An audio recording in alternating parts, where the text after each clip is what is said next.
కొరింథీ సంఘానికి ఆయన పత్రిక రాస్తున్నప్పుడు ఆయన మొట్టమొదటిగా మాట్లాడిన మాట ఏంటంటే, ఇదిగో క్రీస్తు యేసు యొక్క అపోస్తలుడుగా ఉండుటకు పిలువబడిన నేను మీకు రాయిచున్నాను. అనగా క్రీస్తు యేసునందు పరిశుద్ధపరచబడిన వారై పరిశుద్ధులుగా ఉండుటకు పిలువబడిన వారికి ఏమని పిలిచాడు అని అంటే, ఇదిగో క్రీస్తునందు పరిశుద్ధపరచబడ్డారు మీరు. కానీ అదే సంఘంలో ఒకడు వ్యభిచారంలో ఉన్నాడు, ఒకడు వర్గపోరులో ఉన్నాడు, ఇంకోడు తన తలాంతులు ఉపయోగించుకునే విషయంలో సంఘంలో గొడవలాడుతూ ఉన్నాడు. అదే సంఘంలో ఇదిగో పరిత్యాగ పత్రిక విడాకుల గోల ఉన్నది. అదే సంఘంలో అనేకమైనటువంటి ఇదిగో కృపా తలాంతులు ఎలాగ ఉపయోగించుకోవాలి అనే గొడవలు. ఏ సంఘంలో లేని గొడవలన్నీ కూడా కొరింథీ సంఘంలోనే ఉన్నవి. కానీ ఆ సంఘాన్ని పౌలు ఏమని పిలుస్తున్నాడంటే, వీళ్ళు పరిశుద్ధులు అని పిలుస్తున్నాడు. అంటే వాళ్ళ స్థితిని బట్టి కాదు, అది దేవుని కృపను బట్టి దేవుడు వాళ్ళని పరిశుద్ధులు అని పిలుస్తున్నాడు. మొదటి వచనంలో అన్నాడు, ఏమన్నాడు? ఇదిగో మీరు క్రీస్తునందు పరిశుద్ధులు, మీరు పరిశుద్ధపరచబడ్డారు కాబట్టి మిమ్మల్ని పరిశుద్ధులుగా ఉండుటకు ఆయన పిలిచాడు. Because he has called you to be Holi. కానీ ఈ సంఘంలో ఉన్నదేంటి? జ్ఞానాన్ని బోధించే వాళ్ళు ఒకళ్ళు, తమ కృపావరాల్ని చూపించే వాళ్ళు ఒకళ్ళు, తమ స్వస్థత వరాలు చూపించే వాళ్ళు ఒకళ్ళు, ఒకడు నేను పౌలు వాడిని, ఒకడు నా అపోలో వాడిని. ఆ సంఘం నిండా గొడవలే. కానీ ఆ సంఘాన్ని ఆయన ఏమని పిలుస్తున్నాడు? పరిశుద్ధులని పిలుస్తూ ఉన్నాడు. అయితే వాళ్ళ తప్పుల్ని ఆయన ఒప్పుకుంటున్నాడా? లేదు. ఆ సంఘాన్ని ఆయన ఇంకా హెచ్చరిస్తూ కడుగుతూ పరిశుద్ధపరచడానికి ముందుకు తీసుకువెళ్తున్నాడు. వారిలో ఉన్న తప్పుల్ని ఆయన ఎంతగా గద్దించాడు అంటే, ఇదిగో అన్యజనుల్లో లేని వ్యభిచారము మీలో ఉన్నది కాబట్టి మీరు జాగ్రత్తగా అట్టి వాణ్ణి మీలోంచి తీసివేయమన్నాడు.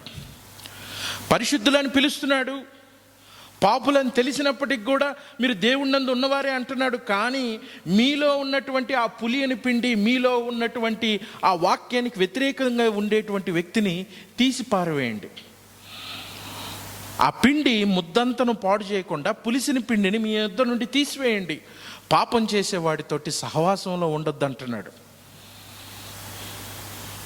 ఆ సంఘానికి ఎన్ని సమస్యలు ఉన్నాయో, కానీ ఆ సంఘాన్ని ఆయన పిలిచిన విధానం మటుకు, ప్రభువునందు మీరు పరిశుద్ధులు కాబట్టి పరిశుద్ధులుగా ఉండుటకు పిలువబడ్డారు. అంటే ఒక క్రిస్టియన్ మరి తప్పు చేయడా? చేస్తున్నాడు. ఈరోజున క్రైస్తవుల్లో ఉన్నటువంటి దుర్మార్గమైనటువంటి అనేకమైన వాక్య విరుద్ధమైన పనులు, అది వ్యభిచారం కావచ్చు, అక్రమ సంబంధాలు కావచ్చు, అనేకమైనవి. ఒకటి కాదు, పౌలు చాలా ఎలాబరేట్గా మాట్లాడాడు. క్రైస్తవ సంఘములో ఏ అయితే ఉండకూడదో అవన్నీ కొరింథీ సంఘంలో ఉన్నవి. ఉదాహరణకు మనం కొరింథీ సంఘంలో చూసినప్పుడు ఆయన అంటాడు 3వ అధ్యాయంలో, మీలో వర్గపోరు వచ్చింది.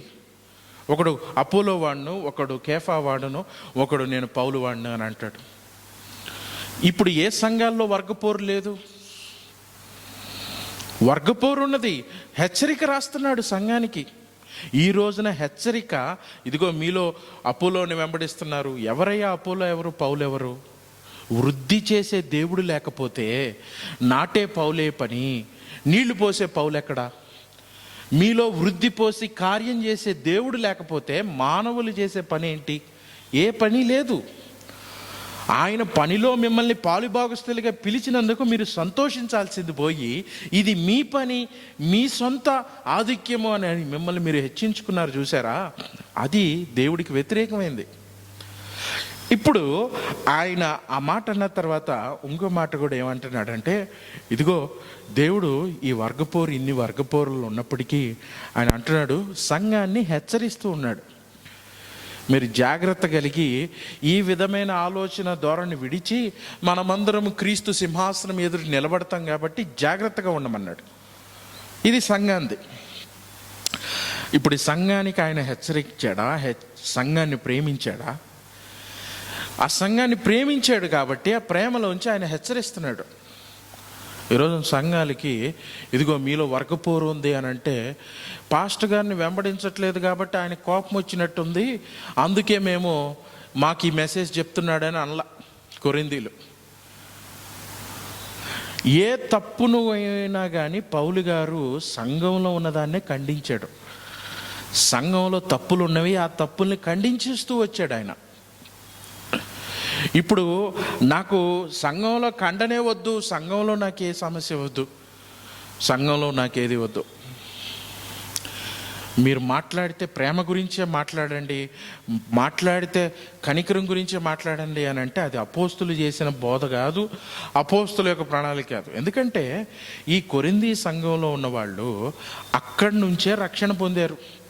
ఆ కొరింథీ సంఘంలో ఉన్నవి చూస్తే, మొదటి కొరింథీలకు రాసిన పత్రిక 6వ అధ్యాయంలో చూస్తే వాళ్ళ పనులు చూస్తే అబ్బా, ఆయన హెచ్చరిస్తూ ఉన్నాడు. చూడండి, ఇదిగో వేశ్యతో కలుసుకున్నవాడు దానితో ఏకమై ఉన్నాడని మీరు ఎరుగురా, వారిద్దరూ ఏక శరీరమై ఉందిరని మోషే చెప్పాను కదా, అటువలే ప్రభుతో కలుసుకున్నవాడు ఆయనతో ఏకాత్మై ఉన్నాడు.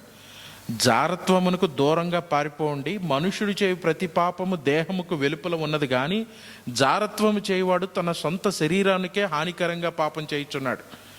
కాబట్టి మీ దేహము దేవుని వల్ల మీకు అనుగ్రహింపబడి ఉన్నదని, పరిశుద్ధాత్మకు ఆలయమై ఉన్నారని మీరు ఎరుగురా. ప్రశ్న అంటే వారిలో ఆల్రెడీ జారత్వం ఉంది. ఆ సంఘంలో ఎవరినైతే పరిశుద్ధులని పిలిచాడో, పరిశుద్ధులుగా ఉండుటకు దేవుడు మిమ్మల్ని పిలిచాడని చెప్పారో వాళ్ళల్లో జారత్వం ఉంది. వాళ్ళని హెచ్చరిస్తున్నాడు. ఏదేంటి వీళ్ళు క్రైస్తవులుగా మారారు కదా అంటే, మనిషి రక్షించబడ్డాడు, మనిషి విమోచించబడ్డాడు, కానీ అతడు ఇంకా ఈ భూసంబంధమైన మనుషులతోటి అతడు తిరుగుతూ ఉన్నాడు. అందుకే ఆయన అంటాడు ఇదే కొరింథీయులకు రాసిన పత్రికలో, ఇదిగో మీకు సిగ్గు రావాలని చెప్పుచున్నాను, మీకు సిగ్గు రావాలి. ఎందుకంటే వాళ్ళల్లో చాలా తప్పులు చేశారు. ఏంటి అని అంటే, వ్యాజ్యమైనప్పుడు కోర్టుల కేసులకు వెళ్తున్నారు, అనేకమైన ఏవైతే చేయకూడదో అవన్నీ చేస్తూ వచ్చారు. అప్పుడు అంటున్నాడు, ఇదిగో మీరు జారులతోనైనను వ్యభిచారులతోనైనను సాంగత్యం చేయవద్దని నేను చెప్పట్లేదయ్యా. చూడండి, ఈ లోకపు జారులతోనైనను లోబులతోనైనను దోచుకుని వారితోనైనను విగ్రహారాధికులతోనైనను ఏమాత్రము సాంగత్యం చేయవద్దని కాదు, అలాగైతే మీరు ఈ లోకములో నుండి వెళ్ళిపోవలసి వచ్చును కదా. కానీ ఇప్పుడైతే ఎవరైతే సహోదరుడని అనబడతాడో అట్టివాడు జారుడు కానీ, లోబి కానీ, విగ్రహారాధికుడు కానీ, తిట్టుబోతు కానీ, దోచుకున్నవాడు కానీ అయ్యున్న ఎడల అట్టి వానితో సాంగత్యం చేయకూడదు, భుజింపకూడదు అని మీకు రాయిచున్నాను. క్రైస్తవుడని ఎవరైతే ఉన్నాడో వాడు ఇలాంటివి చేస్తే వాడితో కలిసి ఉండద్దు అంటున్నాడు.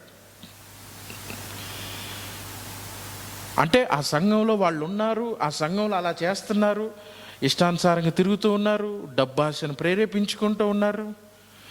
గమనించండి, ఈ కొరింథీ సంఘంలోనే భాషల వరం ఉంది కొంతమందికి, ఈ కొరింథీ సంఘంలోనే కృపావరాలు ఎక్కువ ఉన్నవి, స్వస్థత వరం ఉంది, వివేచన వరం ఉన్నది, వివేచన వరం కూడా ఉన్నది కొరింథీ సంఘంలో. కానీ ఇదే కొరింథీ సంఘంలో వరాలు ఎన్నున్నవి, భాషలున్నవి, భాషలు నేను మాట్లాడతానని అంటాడు. కానీ అదే కొరింథీ సంఘంలో ఒక వ్యభిచారి ఉంటే ఆ వ్యభిచారిని కొనసాగించారు వాళ్ళు. అదే కొరింథీ సంఘంలో గొడవలైతే వాళ్ళు వెళ్ళి లోకపు న్యాయవాదుల దగ్గర నిలబడుతూ ఉన్నారు. అంటే భాషల వరాలు, స్వస్థతల వరాలు ఎన్నున్నప్పటికి కూడా ఈ వరాలేవి కూడా వాళ్ళు పాపాన్ని ఖండించడానికి కానీ, పాపాన్ని హెచ్చరించడానికి కానీ ఉపయోగించలా. అంటే ఒక మనిషి యొక్క పరిశుద్ధత తనకున్న వరాలను బట్టి కాదు, కానీ ఆ మనిషి ఎంతగా పరిశుద్ధతలో నడుస్తున్నాడు అన్నదాన్ని బట్టి దేవుడి చిత్తం అతని మీద జరుగుతున్నదా లేదా అనేది మనం చెప్పగలం. వరం అనేది సాతానుకు కూడా ఉంటుంది. అంత్యక్రీస్తు వచ్చినప్పుడు వాడు సాధ్యమైతే ఏర్పరచబడేవా మనుషుల్ని, అంటే బిడ్డల్ని కూడా వాడు మోసగించే అంతగా సూచక్రియలు చేస్తాడు.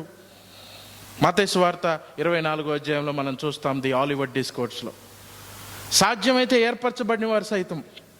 అద్భుత వరాలు, స్వస్థతలు కాదు, పరిశుద్ధత క్రైస్తవానికి నియమము.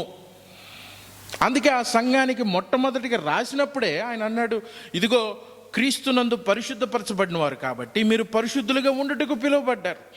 You are called to be holy. ఈరోజున ఏం జరుగుతుంది అని అంటే, ఈ లోక విధానాలన్నీ కూడా సంఘం లోపలికి వచ్చినవి. ఏంటివి అవి?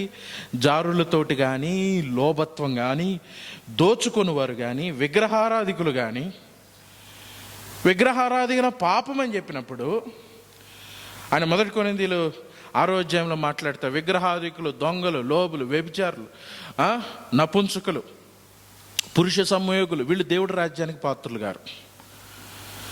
క్లియర్గా చెప్పాడు. మరి ఎందుకు చెప్పాడు ఆ సంఘానికి? ఆ సంఘంలో వాళ్ళందరూ అలా కలిసి తిరుగుతున్నారు, వాళ్ళు అవన్నీ చేయించున్నారు కాబట్టి ఆయన హెచ్చరిస్తూ ఉన్నాడు. పాపాన్ని హెచ్చరించినది, పాపాన్ని నుంచి జాగ్రత్త పడమని చెప్పని సంఘం ఏది? అది దేవుని సంబంధమైనది కాదు. దట్స్ ద మెయిన్ పాయింట్ ఇక్కడ. ఈ రోజున ఏ వరాలు, ఏ స్వస్థత వరాలు, కృపా వరాలు అని మాట్లాడుతున్నారో ఆ సంఘంలో వ్యభిచారం కొనసాగితే పాస్టర్ గద్దించడం, ఆ సంఘంలో లోబత్వం ఉంటే ఆ సంఘాన్ని శుభ్రపరిచేటువంటి పని ఆయన చేయడు, ఆ సంఘంలో ఇదిగో పరిత్యాగ పత్రిక కానీ విడాకులు కానీ ఉంటే వాళ్ళు ఏం మాట్లాడరు, ఆ సంఘంలో స్త్రీలు అధికంగా మాట్లాడుతూ ఇంటింటికి తిరిగి గొడవలాడుతూ ఉంటే, ఒకళ్ళ మీద ఒకళ్ళకి చెప్పరాని ముసలమ్మ ముచ్చట్లు చెప్తూ గొడవలు పెడుతూ ఉంటే ఆ పాస్టర్ ఏం మాట్లాడు? మీకు విషయం తెలుసా? కొరింథీ సంఘానికి చెప్పాడు స్త్రీ మౌనంగా ఉండమని. మళ్ళీ వీళ్ళందరూ పరిశుద్ధులే. ఆయన హెచ్చరించని సంఘం ఏంటి? ఎక్కడైతే అధికముగా వరాలు, ఎక్కడైతే ఇవి ఉన్నాయో అక్కడ ఎక్కువ గొడవలు, ఎక్కువ రాజకీయాలు, ఎక్కువ ఒకరి మీద ఒకరు హెచ్చించుకోవటం, తగ్గింపు లేని స్వభావం, ఇవన్నీ కనపడతా ఉంటవి. అని అన్నాడు, మీకు ఇవన్నీ ఉన్నాయి. ఒకటి, మీ దగ్గర పరిశుద్ధత లేదు. 2, ప్రేమ లేదు. పరిశుద్ధతను బట్టి చూస్తే మీరు సాంగత్యం ఎవరితోటి ఉంది? వాక్యపు పునాది లేనప్పుడు వాళ్ళ సాంగత్యము, ఆయన అంటున్నాడు, ఇదిగో బయట వాళ్ళకి తీర్పు తీర్చే పని నాకేంటి? కొరింథీ పట్టణంలో ఉన్న వ్యభిచారం లేదు, పురుష సంయోగం లేదు, కొరింథీ పట్టణంలో ఉన్న దుర్వ్యాపారం లేదు, మద్యపానాసక్తి లేదు, అనేకమైనవి ఉన్నవి అక్కడ. వాళ్ళ గురించి నాకెందుకు దేవుడు తీరుస్తాడు? కానీ ఈ రోజున సంఘంలో పరిశుద్ధులు అని పిలువబడుతున్న వాళ్ళ సంగతి ఏంటి? వాళ్ళ గురించి నేను మాట్లాడుతున్నారు.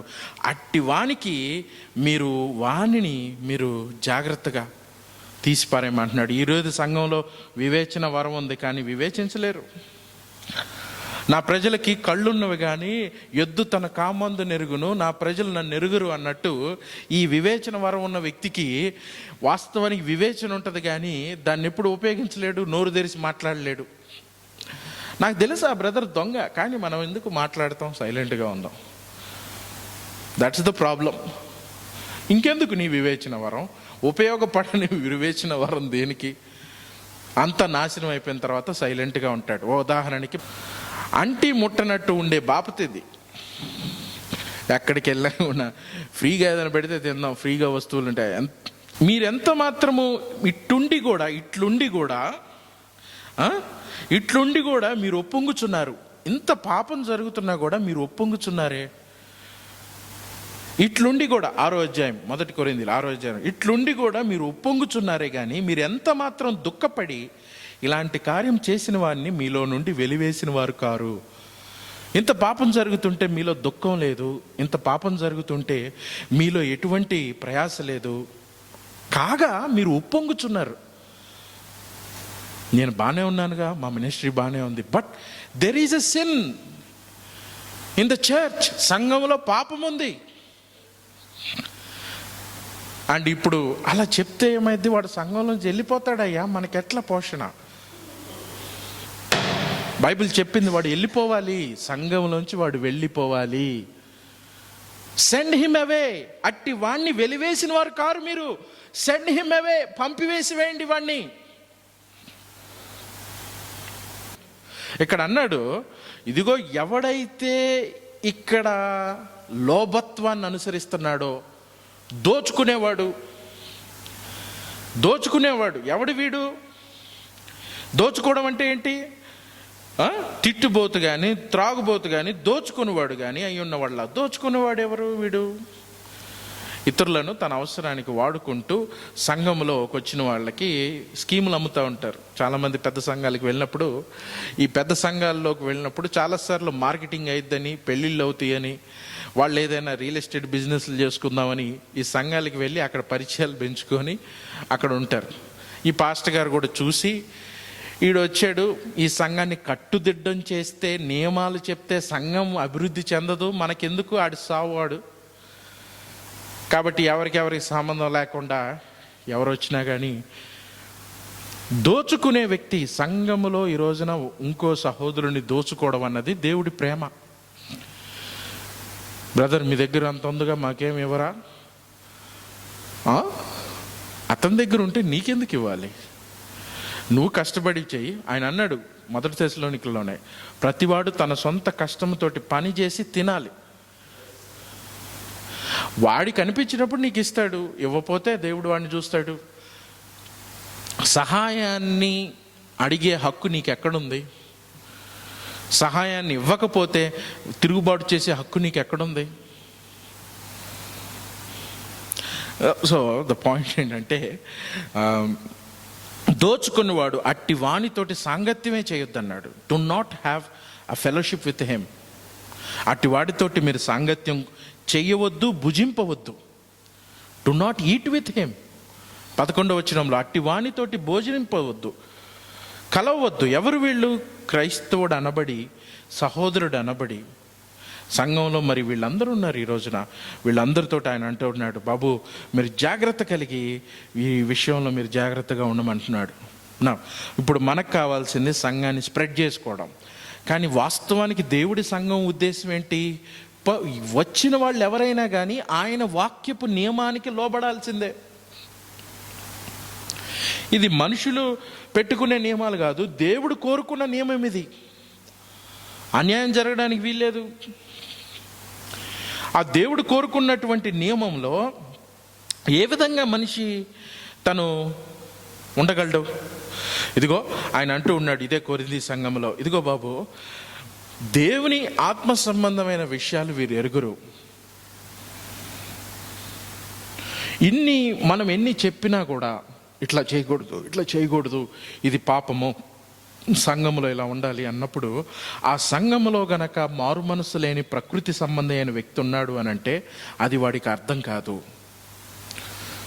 పాస్టర్ గారు నన్ను వెళ్ళిపోమన్నాడు అని అంటాడు, కానీ వాక్యంలో చెప్పింది నా జారత్వము ఇతరులకు హానిపరిచేది, నా పాపము వాస్తవానికి సంఘాన్ని అపవిత్రపరిచేది, నా సంఘము వాస్తవానికి దేవుని యొక్క నీతిని చూపించేదిగా ఉండాలి అనేది లేకుండా వాళ్ళు ఏం మాట్లాడతారు అని అంటే, ఇదిగో ఈ సంఘ నాయకత్వం ఇలా చేశారని. నేను బాగా గమనించాను, అపవాది దుష్టుడు మాట్లాడేది చాలా చాలా న్యాయంగా మాట్లాడినట్టు ఉంటుంది ప్రతిసారి. అంత శ్రమ అనుభవించిన దేవుడు ఆయన మౌనంగా ఉంటాడు సిలువలో. అపవాది మటుకు, ఇదిగో నాకు రావాల్సింది మీరు ఎందుకు ఇవ్వలేదు? యేసుక్రీస్తు వారు మౌనంగా ఉంటే అపవాది మటుకు, ఇదిగో నాకు దేవుడి స్థానమే కావాలి, దేవుడి సింహాసనం మీద నేను కూర్చుంటాను అని అంటాడు. ఈరోజు సంఘంలో కూడా అట్లానే ఉంటారు ఈ అపవాది సంబంధమైన వ్యక్తులు. ఇదిగో నేను నీ తోడబుట్టోడ్నే కదా, నాకు ఇవ్వవా? ఇదిగో నేను ఈ సంఘంలో ఉన్న వ్యక్తినే కదా, మాకు సహాయం చేయరా, మాకు హక్కు లేదా?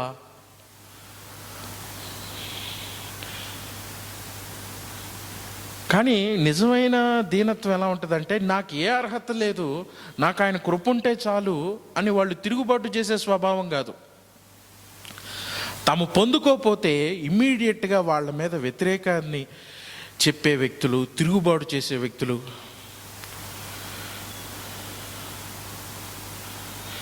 సో ఇలాంటి దౌర్భాగ్యమైన నీచమైన ప్రకృతి సంబంధమైన మనస్సులు ఉన్నవాడు, వాడికిలో దేవుడి ఆత్మ లేదు, వాడు దేవుడి విషయాలను అంగీకరించడు, అవి వాడికి వెర్రితనంగా ఉన్నవి. అయా సమానత్వం ఉండిద్ది, మీరు హెచ్చించుకోకూడదు, పాపంలో ఉండకూడదు అంటే, లేదే ఎవరు చేయలేదు పాపం, వాళ్ళు చేయలేదా, వీళ్ళు చేయలేదా, మమ్మల్ని అంటారేంటి? వాళ్ళు చేశారా లేదా అన్నది కాదు, వాళ్ళని బట్టి కాదు. రేపటి రోజున నువ్వు వ్యక్తిగతంగా దేవుడి సింహాసనం మీద నిలబడతావు. నువ్వు నేను, నా జీవితం నేను లెక్క చెప్పాలి. ఇంతమంది పాస్టర్లు లేరా, ఇంతమంది డబ్బులు వ్యాపారం చేయట్లేదా, నేను చేస్తే ఏంటి? లేదు, వాళ్ళు నుంచుంటారు, కానీ నేను కూడా నా వ్యక్తిగతంగా లెక్క చెప్పాలి. వాడితో నాకు సంబంధం లేదు. ఎవరి పాపం వాడే మోయవలను, ఎవడి భారం వాడితే ఉంటుంది. నిజంగా మారు మనసు పొందిన వ్యక్తి ఎప్పుడూ కూడా పాపపు భారంతో నిలబడుతూ ఉంటాడు. యేసుక్రీస్తునందు రక్షించబడ్డాను నేను. అయ్యో, నా చుట్టుపక్కల ఉన్న ప్రదేశాలు ఇంత అపవిత్రమైన పట్టణంలో నేను ఉన్నాను, కొరింథీ పట్టణంలో. దేవా, నన్ను కాలు జారిపోనికుండా నన్ను పరిశుద్ధిలో నిలబెట్టు, ఈ పాపం చాలా ఎక్కువగా ఉంది అని విరిగి నలిగిన హృదయంతో క్రీస్తు నీతి మీద ఆధారపడతాడు. కానీ పరిసయుడు అలా ఆధారపడలా. ఇదిగో చుట్టుపక్కల ఎంత పాపం ఉన్నా కానీ నేను చేసే మంచి పనుల ద్వారా నాకు దేవుడి ఎదుట అంగీకారం దొరికిద్ది. వాళ్ళలో దీనత్వం లేదు. వాడిలో ఉన్నది ఏంటంటే తన క్రియల మీద నమ్మకం. తన క్రియల్ని నమ్ముకున్నవాడు దీనుడిగా ఎలా ఎంచబడతాడు?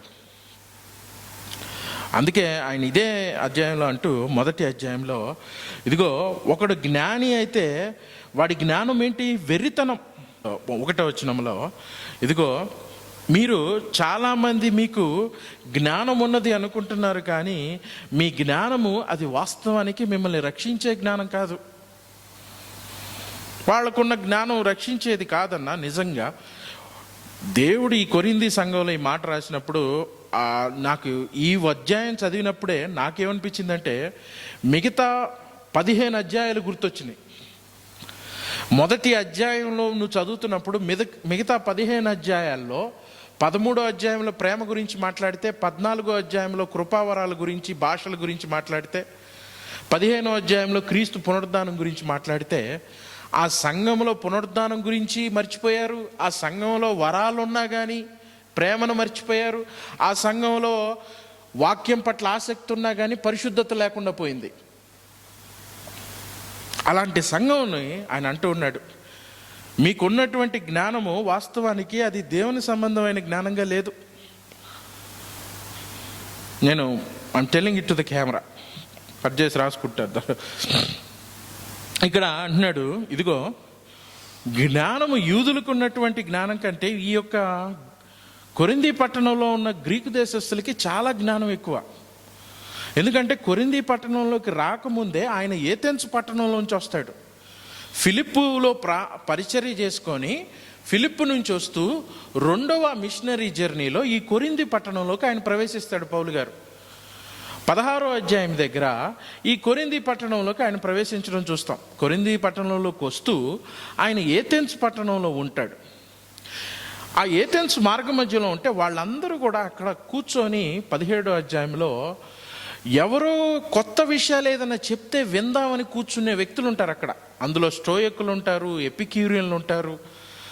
అక్కడ ఈ గ్రీకులు జ్ఞాన సంబంధమైన ఆలోచన ఉన్న వ్యక్తులందరూ కూడా అక్కడ కూర్చొని వింటూ ఉంటారు. కాబట్టి ఆ కొరింథీ సంఘంలో కూడా జ్ఞానం గురించి బాగా ఉంటుంది.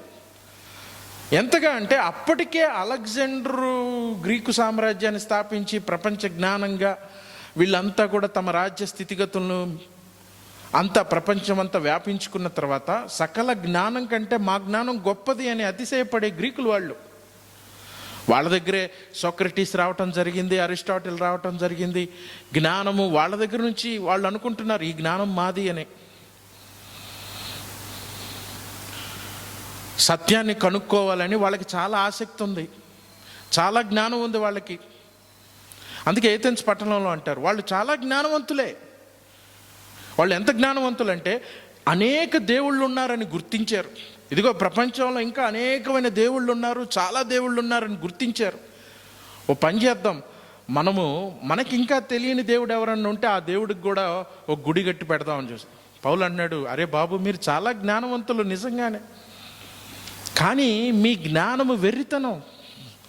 మీరు తెలియని దేవుడు అని పెట్టారు, కానీ ఆ నిజమైన దేవుడు తన గురించి సాక్ష్యం ఉంచినా కూడా మీరు గుర్తించలేదు. రోమాపత్రిక 1వ అధ్యాయంలో అంటాడు, దేవుడు తన గురించి తెలియశక్యమైనదేదో వారి మధ్య విసిదపరిచిన కానీ వారు ఆయన్ని మహింపరచలేదు.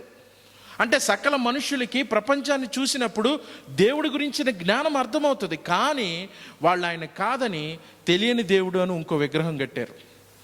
అంటే చూడండి, మానవ జ్ఞానము కళ్ళెదుటున్నా కానీ దేవుణ్ణి గుర్తించలేనటువంటి గుడ్డితనం. మనిషి జ్ఞానము ఎప్పుడు దేవుణ్ణి కనుగొనలేడు. ఆయన కీర్తనలో అంటాడు, ఏ మనిషి దేవుణ్ణి వెతకలేదు, ఏ మనిషి కూడా దేవుణ్ణి గుర్తించలేదు. Man can never find God. ఎప్పటికీ దేవుడు మనిషి కనుక్కోలేడు. ఎందుకు అని అంటే ఆయన అన్నాడు, ఇదిగో ఆయన ఆకాశం నుండి భూమి మీదకి చూసినప్పుడు ఆయన వెతుకువారేమో కలరేమో అని చూసినప్పుడు ఎవరునూ దేవుణ్ణి వెతకలేదు, అందరూ త్రోవ తప్పి ఏకముగా పనికి వాళ్ళని వారైరి. మరి వీళ్ళు ఏమంటున్నారు, మేము గుడి కట్టాం. దాన్ని ఆధారం చేసుకొని ఒక మహానుభావుడు మన తెలుగు సంఘాల్లో ఉన్న వ్యక్తి, ఇదిగో అన్ని జనుల్లో కూడా దేవుడి గురించి జ్ఞానం ఉన్నది అని అంటున్నాడు. పౌలు అన్నాడు, ఇదిగో అన్ని జనుల్లో దేవుని గురించి జ్ఞానం ఉన్నా కానీ వారు సత్యమునకు వ్యతిరేకముగా దేవునికి తిరుగుబాటు చేశారు కాబట్టి దేవుడు వారిని భ్రష్ట మనసుకు అప్పగించను.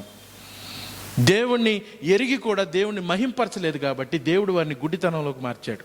ఇప్పుడు అంటున్నాడు, ఓ రోమి, ఇదో ఈ కొరింథీ పట్టణంలో ఆయన రోమీలకు ఆ మాట చెప్పినప్పటికి కూడా ఆయన రోమా పట్టణం నుంచి వస్తూ ఫిలిప్పీ పట్టణం ద్వారా ఈ కొరింథీ సంఘంలోకి వచ్చి ఏథెన్స్ పట్టణంలో అంటున్నాడు, ఇదిగో మీరు అనుకుంటున్న ఆ దేవుడి గురించి నేను ప్రకటిస్తున్నానంటే అప్పటికి వాళ్ళు నవ్వారు కానీ ఒప్పుకోలే. ఇదే కొరింథీ సంఘంలో 1.5 సంవత్సరం ఉంటూ ఆయన తర్కిస్తూ వచ్చాడు. యూదులతోటి తర్కించాడు, అన్ని జనులతోటి మాట్లాడుతూ వచ్చారు.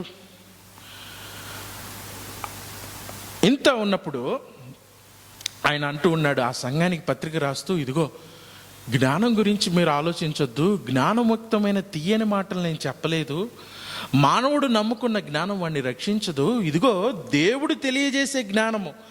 ఏంటా జ్ఞానము అంటే, ఈ జ్ఞానము వారు దేని చేత అంటే క్రీస్తు యేసు చేత మీరు రక్షింపబడినట్లు దేవుడు ఈ జ్ఞానము నియమించి ఉన్నాడు.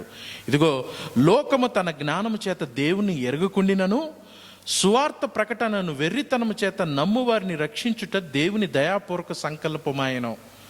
లోకము తన జ్ఞానము చేత దేవుని ఎరగలేదు, హ్యూమన్ విజ్డమ్. అందుకే ఈ తర్వాత అధ్యాయంలో అంటాడు, ఇదిగో ప్రకృతి